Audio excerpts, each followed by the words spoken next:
Listen, Will, take us back. Take us back to that series. Take us back to that moment. What was going on with George North giving you the finger in the wave? Why you? You're one of the world's nicest men.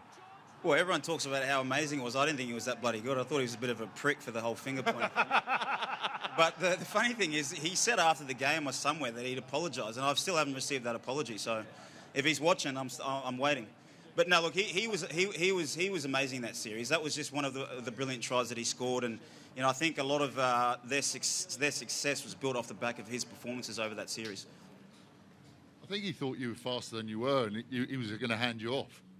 Yeah, maybe. I knew, the funny thing is, I knew I never was going to get there. I just had to look like I was chasing him down.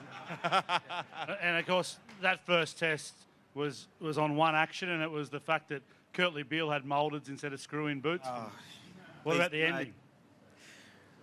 That still hurts, if I'm being honest. All right. If he wears studs, maybe he kicks it. We win the first test. Yeah. Okay, well, we'll get to the kick in a second. Firstly, though, North was quick, but you were too. So take us back to the try that you set up for Izzy Folau.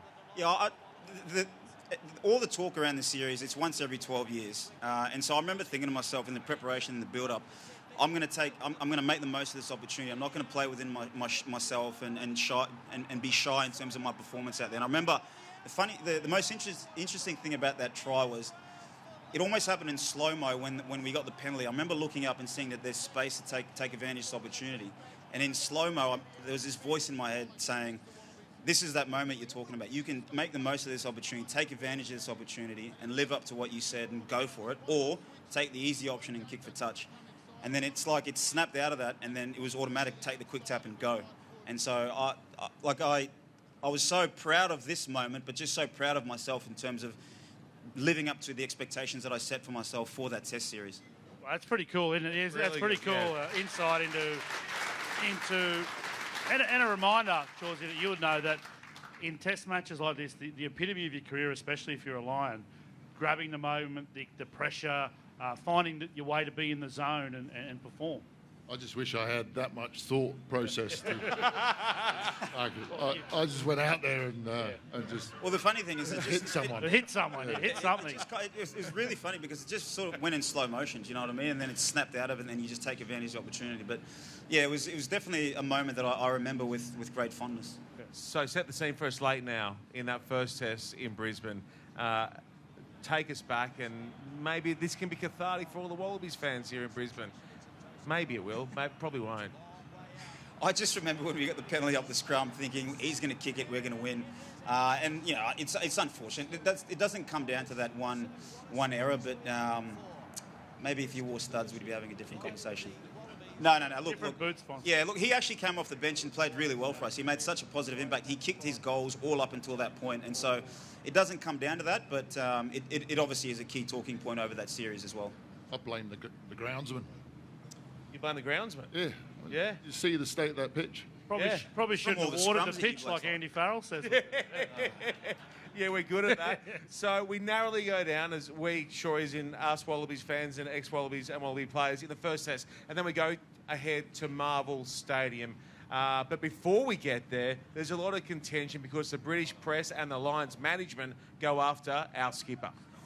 Yeah, I'm going to be honest. I thought he was going to get suspended for a good 6 or 7 weeks because just from the footage, it looked like it was intentional. I mean, he was obviously exonerated and it wasn't, but the interesting thing about that build-up was it just took so much energy from the group. You know, like the press, the media, the judiciary hearings, everything, and the pressure put on our skipper. It sort of told on the group, and I think we were very fortunate to come away with a win in that second test, but I think leading into the third test off the back of all that disruption and all that, the build-up of all that type of stuff, we were certainly flat.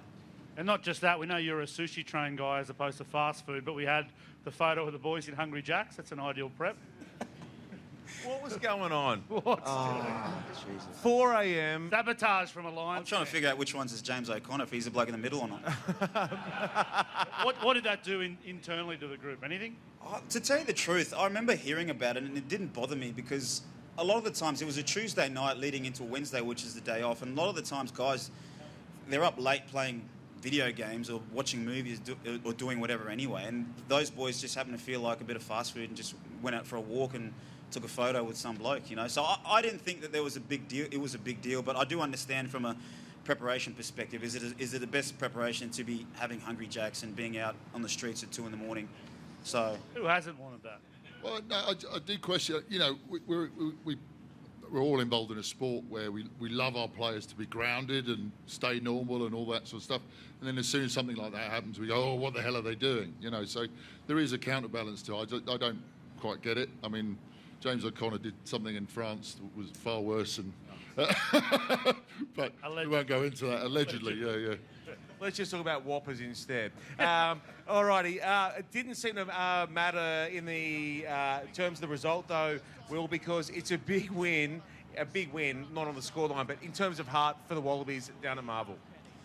Oh, I just remember the feeling afterwards. It was such a feeling of relief more than anything else. You know, again, this kick right at the end, I think I caught it maybe and kicked it out. And it was like we'd won the series because of the amount of pressure that was on us in the build-up with everything that was happening with our skipper. But just to be able to keep the series alive, heading to a decider in that third test was it was such a relief at the end of that game. All right, we're pretty much on Test match eve, so we'll throw these to our two guests, Morgs. Simon, you've got a chance to address the Lions ahead of the series and give them a rev-up speech. What are you saying to them? Oh, Jesus, I didn't see that coming. There's a reason I was never selected as a captain. I was basically a rugby mute, used to sit in the corner and say nothing.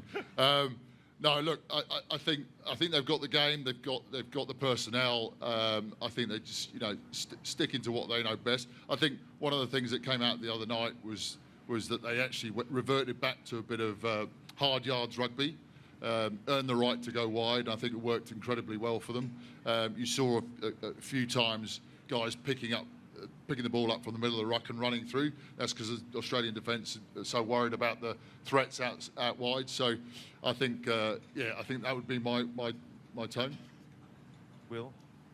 I would just say once every 12 years, like, really make the most of it.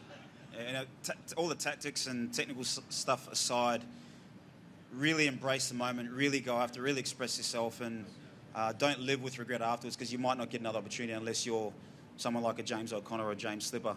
And if I'm speaking to James, probably don't be at Hungry Jacks at 2 a.m. again.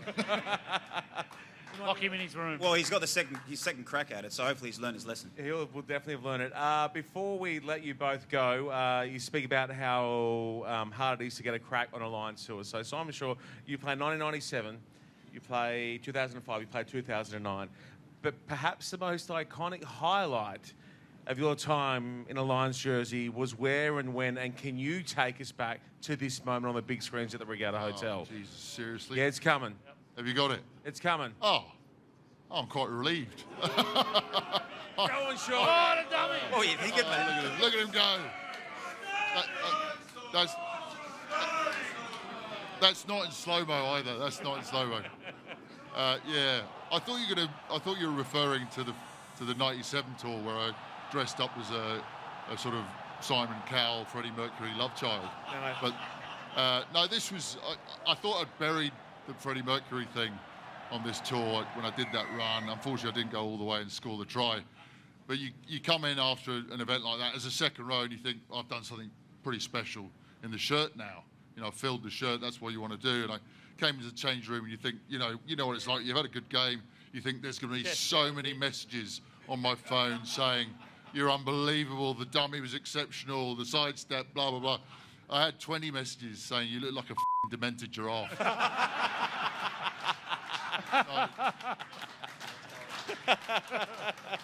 So that's I ended up putting all my energy